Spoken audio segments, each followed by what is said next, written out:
American cooking enthusiasts. Today we are going to be making tortillas de harina. This is a recipe I've had requests for over the last year, and for one reason or another I've never gotten around to doing it for you. So today we're going to do it. I think you'll be very surprised to see how easy it is to make these. The first thing we're going to do, I've got 4 cups of flour. This is an all-purpose flour that I'm just going to put right into my bowl. You can do this with a KitchenAid or you can do it by hand. I always like to use my KitchenAid because it makes it a little bit faster and easier. But after we do the 4 cups of flour, we're then going to add 1 cup of shortening. Okay, so we're going to add our vegetable shortening now. This is a vegetable shortening. And let me tell you, you can go ahead and use lard. I know that that's very authentic to use lard. If you watch my videos, you know I try to do substitutions where I can. Anyways, we're also going to add about a teaspoon of salt. And then I'm just going to turn my mixer on and let it mix that up.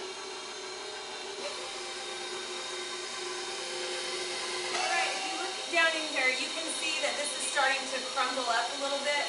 And I'm going to add 1 cup of warm water. And then I'm going to continue to let it mix together. Now this is going to start to bind it, and it's going to, start to form a dough. Go ahead and check in there.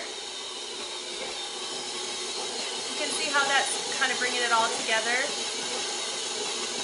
Okay, so what we're going to do now, I'm going to take my dough that I've made and I'm going to drop it down here on the counter. And you're going to have to knead this by hand. I find that's the best results. I mean, if you have a hook that you can add to your KitchenAid, you could do that. And I'm going to take my ring off. But I do think it's better to do it by hand. And you're going to want to do it for like 4 minutes. So this is your workout for the day. Let me tell you, for your arm muscles.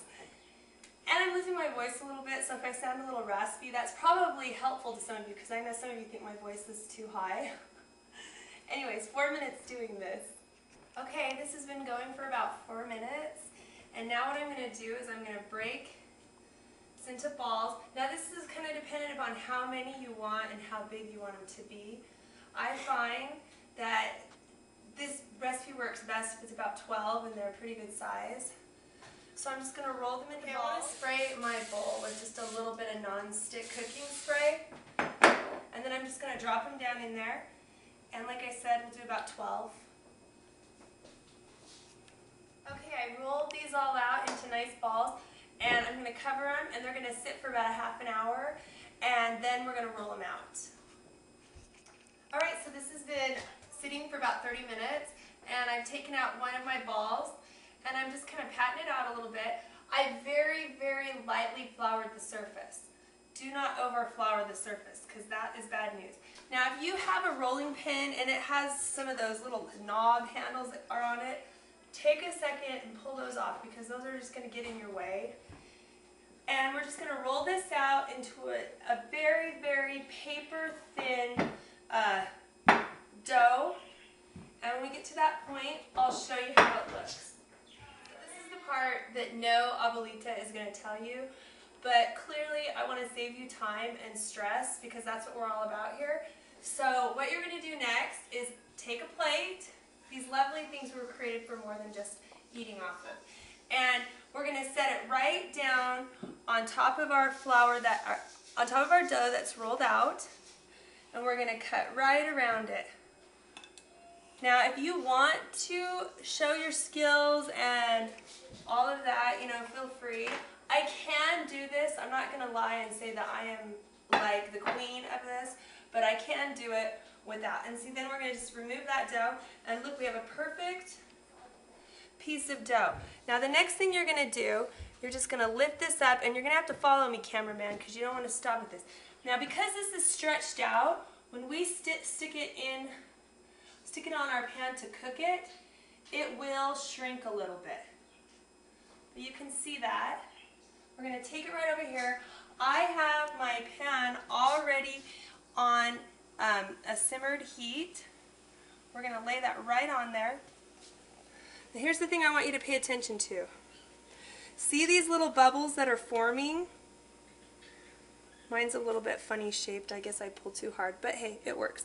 Okay, so see these little bubbles? In Mexico, where my husband's from, they have this joke that if your tortilla bubbles, you can get married. So the first time my husband saw me do this and my tortilla actually bubbled, he was very excited because he told me, oh my gosh, you can get married. And then that's when I learned about this whole little joke. So you can see the bubbles are starting to develop.